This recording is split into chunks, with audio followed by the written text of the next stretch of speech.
Salut à tous et bienvenue sur les critiques de Scream 6. Alors si vous n'avez pas encore vu ce sixième opus, je vous conseille de pas regarder cette vidéo, de revenir plus tard, car il va y avoir du spoil.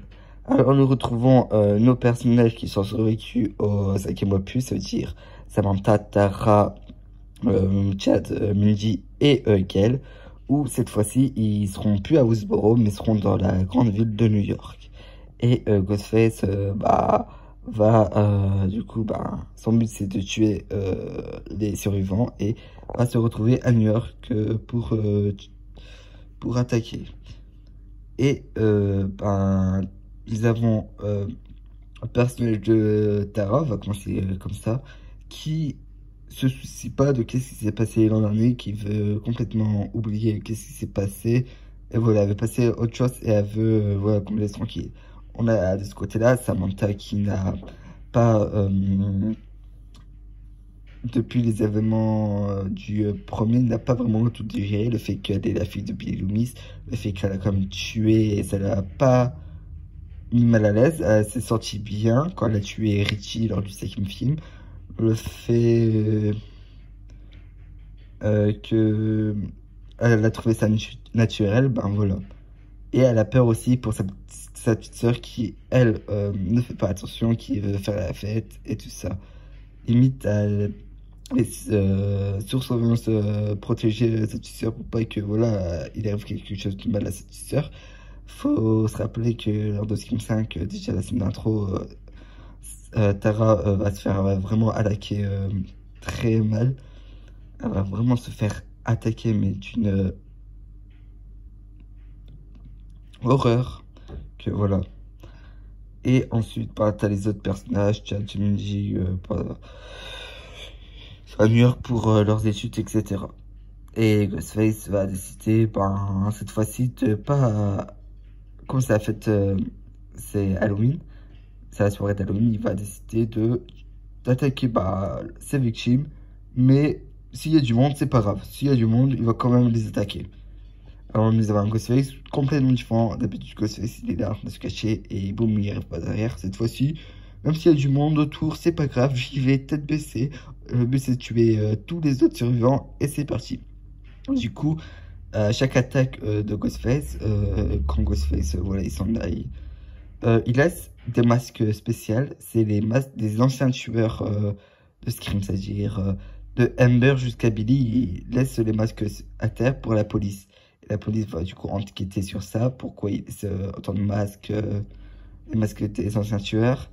Et la police va se faire aider par un agent du FBI qui est Kirby, qui a été une des victimes de Scream 4. Et du coup, c'est le retour de Kirby. Et franchement, je suis content d'avoir son retour. Elle méritait pas de mourir dans Scream 4. Surtout qu'on n'avait pas vu son corps dans Scream 4. Du coup, on a le retour de Kirby, tout ça. Et il y a des gens qui sont fait attaquer, ils sont morts. Comme Alika, la copine de Mindy. Et les gens qui restent, ils vont essayer de... Comme ils savent un petit peu plus que Ghostface, et qu'ils ont trouvé un sanitarium où il y a tous les événements, les habits, tout ça, des anciens personnages de Scream, et qu'il y a des caméras sur le sanitarium et il n'y a qu'une seule porte qui fait que c'est la seule issue pour que Ghostface entre et sort. Et en plus, cette porte, après, dès qu'elle est fermée, elle est bloquée. Et on trouve un plan, c'est de le bloquer pour aller s'attaquer et le tuer, quoi. Et évidemment, vous imaginez bien que le plan ne va pas fonctionner comme prévu. Sinon, il n'y aurait pas d'acte final, quoi. Quatrième acte, on l'aura pas, quoi. Révélation des tueurs. Et du coup, Ghostface va continuer à les attaquer. Il va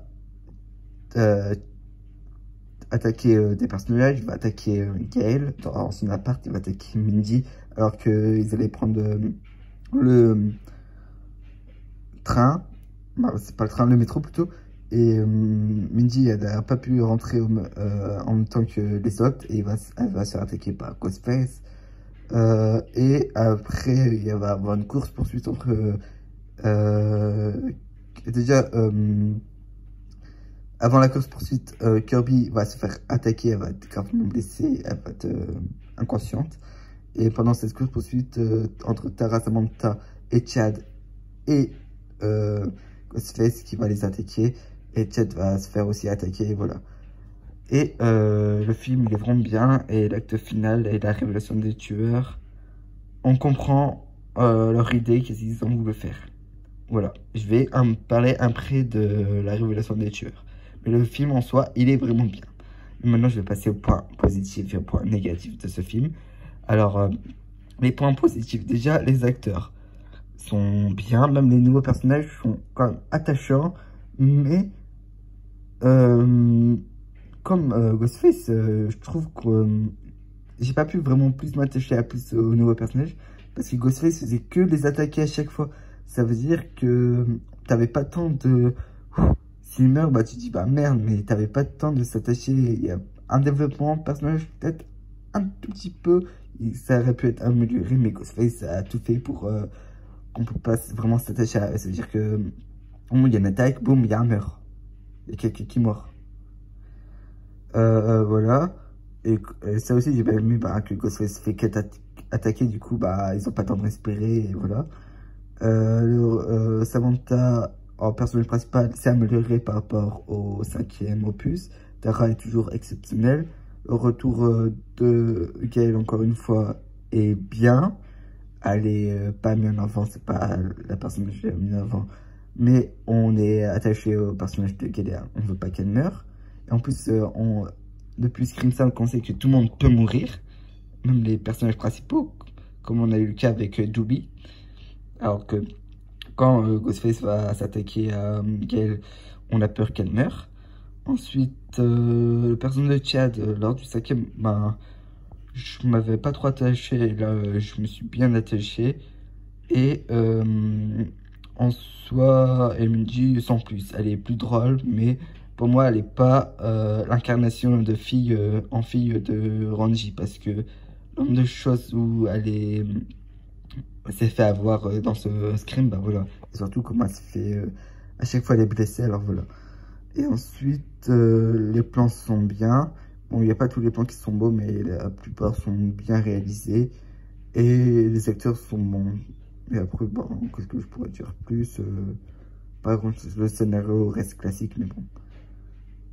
Et les points négatifs, premièrement, je dirais, je suis pas contre que Tara change de sexualité et tout ça. Mais de base, elle sortait avec Amber, même si ouais, c'était le Ghostface, mais voilà. Elle aimait les filles. Et là, ils ont voulu le mettre avec Chad. Alors oui, je trouve ils forment un beau couple. Mais changer la sexualité de Tara comme ça, et Chad, comme s'il n'était pas en couple, comme s'il avait oublié Liv, même si elle est morte, comme s'il direct il a oublié Liv, et ça c'est un peu dommage. Bon, ça fait pas défaut sur le film, hein, mais ça aurait pu au moins mieux travailler, je trouve, que juste hop, il y a Chad, il y a Tara, on met en couple. Non.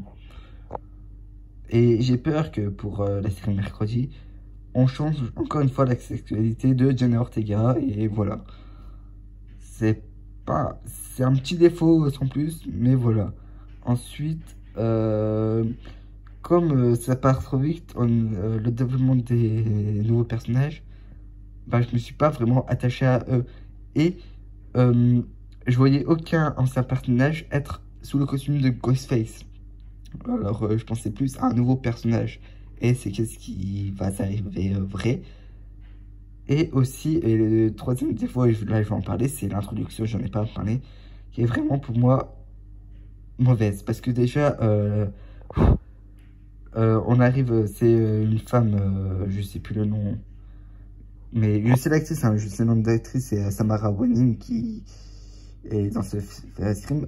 Elle est en train de son téléphone et tout, elle a un rencard et tout, et il va l'appeler, il va pas la trouver, et il va dire de sortir dehors, elle va se ramener dans une rue, elle sombre et tout, et elle va se faire tuer par Ghostface.